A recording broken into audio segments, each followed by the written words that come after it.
Hello friends, स्वागत है आप सभी का अपने यूट्यूब चैनल फ्यूचर पॉइंट में। तो दोस्तों, आज के इस वीडियो में मैं बताने वाला हूं बिहार बोर्ड मैट्रिक परीक्षा 2026 के लिए साइंस का ऐसे क्वेश्चन जो बिहार बोर्ड में बार बार पूछे जाते हैं। तो इस वीडियो को शुरू से अंत तक देखिएगा, इस वीडियो को कहीं से स्किप मत कीजिएगा। और यदि दोस्तों अगर आप इस चैनल पर नए हैं तो चैनल को सब्सक्राइब कर दीजिएगा और वीडियो को लाइक जरूर कीजिएगा। तो चलिए वीडियो स्टार्ट करते हैं। तो दोस्तों, यहाँ पे आपका पहला नंबर प्रश्न है, विरल माध्यम से सघन माध्यम में जाती हुई किरण मुड़ जाती है। तो बताइए इसका आंसर क्या होगा। आपका क्वेश्चन है, विरल माध्यम से सघन माध्यम में जाती हुई किरण मुड़ जाती है, तो याद रखिएगा अभिलंब की ओर जाती है। यहाँ पे आपका ई ऑप्शन राइट आंसर होगा। चलिए आगे चलते हैं अगला प्रश्न को। तो दोस्तों, यहाँ पे आपका अगला प्रश्न है, सघन माध्यम से विरल माध्यम में जाती हुई किरण मुड़ जाती है, तो याद रखिएगा अभिलंब से दूर जाती है। यहाँ पे आपका बी ऑप्शन राइट आंसर होगा। याद रखिएगा, ये बहुत इंपॉर्टेंट क्वेश्चन है, कई बार एग्जाम बोर्ड में पूछ भी चुका है। चलिए अगला प्रश्न को चलते हैं। तो दोस्तों, यहाँ पे आपका अगला प्रश्न है, किसी बिंदु वस्तु से निकलकर किरणें किसी लेंस से अपवर्तित होकर जिस बिंदु पर मिलती है उसे क्या कहते हैं। तो बताइए इसका आंसर क्या होगा। तो याद रखिएगा प्रतिबिंब बिंदु कहते हैं। क्या कहते हैं? तो प्रतिबिंब बिंदु कहते हैं। यहाँ पे आपका बी ऑप्शन राइट आंसर होगा। चलिए आगे चलते हैं अगला प्रश्न को। तो दोस्तों, यहाँ पे आपका अगला प्रश्न है, बाल्टी में रखा हुआ सिक्का ऊपर उठा हुआ प्रतीत होता है, क्यों। आपके क्वेश्चन है, बाल्टी में रखा हुआ सिक्का ऊपर उठा हुआ प्रतीत होता है, क्यों। तो याद रखिएगा प्रकाश का अपवर्तन के कारण होता है। यहाँ पे आपका ई ऑप्शन राइट आंसर होगा। चलिए आगे चलते हैं अगला प्रश्न को। तो दोस्तों, यहाँ पे आपका अगला प्रश्न है, चिन्हों के निर्देशांक परिपाटी में यहाँ पे धनात्मक फोकस दूरी होती है। तो बताइए कैसी होती है। आपका क्वेश्चन है, चिन्हों की निर्देशांक परिपाटी में धनात्मक फोकस दूरी होती है, तो याद रखिएगा क्या होती है। तो यहाँ पे ए बी तीनों होती है, बी सी यहाँ पे होगा, जो कि होगा उत्तल लेंस और उत्तल दर्पण की और अवतल दर्पण की, इसलिए यहाँ पे आपका डी ऑप्शन राइट आंसर होगा। इनमें से सभी होगा ए बी यहाँ पे। अब चलिए अगला प्रश्न को चलते हैं। तो दोस्तों, यहाँ पे आपका अगला प्रश्न है, किस अभिलंब को पर्दे पे उतारा जा सकता है।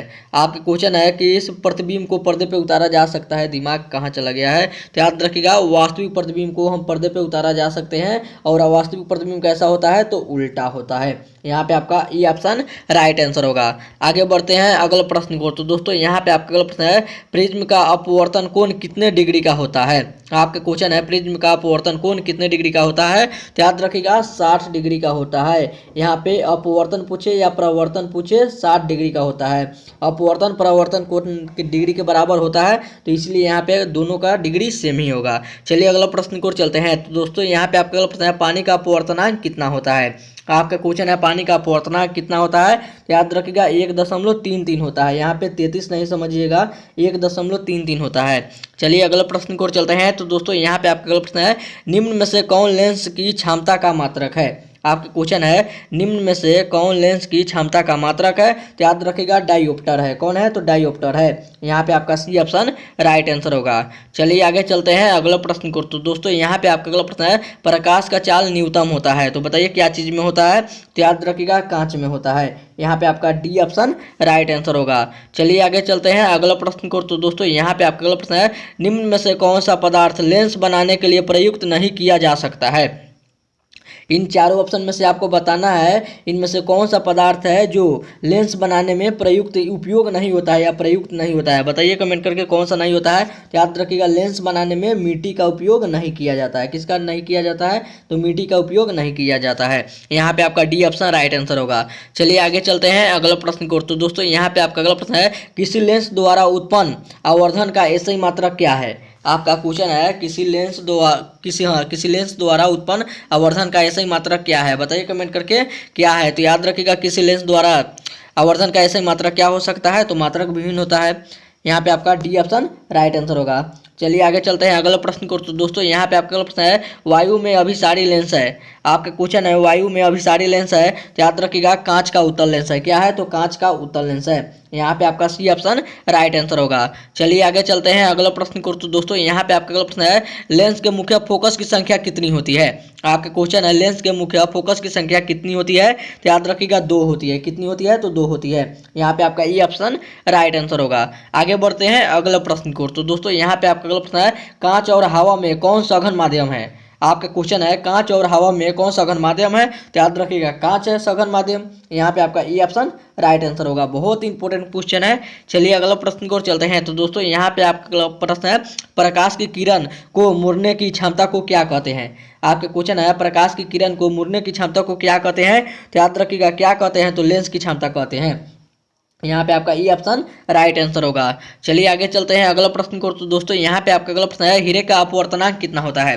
आपका क्वेश्चन है हीरे का अपवर्तनांक कितना होता है, तो याद रखिएगा 2.42 होता है। कितना होता है, तो 2.42 होता है। यहाँ पे आपका डी ऑप्शन राइट आंसर होगा।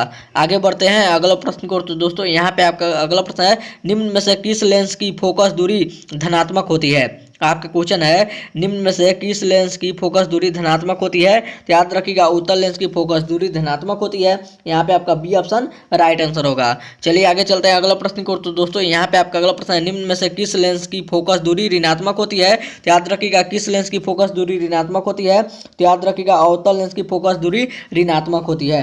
यहाँ पे आपका ई ऑप्शन राइट आंसर होगा। आगे बढ़ते हैं अगला प्रश्न को। तो दोस्तों यहाँ पे आपका अगला प्रश्न है फोटोग्राफी कैमरा का अधिदृश्यक होता है। आपका क्वेश्चन है फोटोग्राफी कैमरा का अभिदृश्यक होता है, तो याद रखिएगा क्या होता है, तो याद रखिएगा उत्तल लेंस होता है। यहाँ पे आपका सी ऑप्शन राइट आंसर होगा। और ये था आपका वीडियो का लास्ट क्वेश्चन। अब वीडियो यहीं पे खत्म करते हैं। उम्मीद करते हैं यह वीडियो आप सभी को बहुत ही अच्छा लगा होगा। तो इस वीडियो में जाते जाते इस वीडियो को जरूर एक लाइक कर दीजिएगा और चैनल पर नया तो चैनल को सब्सक्राइब जरूर कीजिएगा। तब तक मिलते हैं अगला वीडियो में, तब तक bye bye, thank you for watching. मिलते हैं अगले वीडियो में।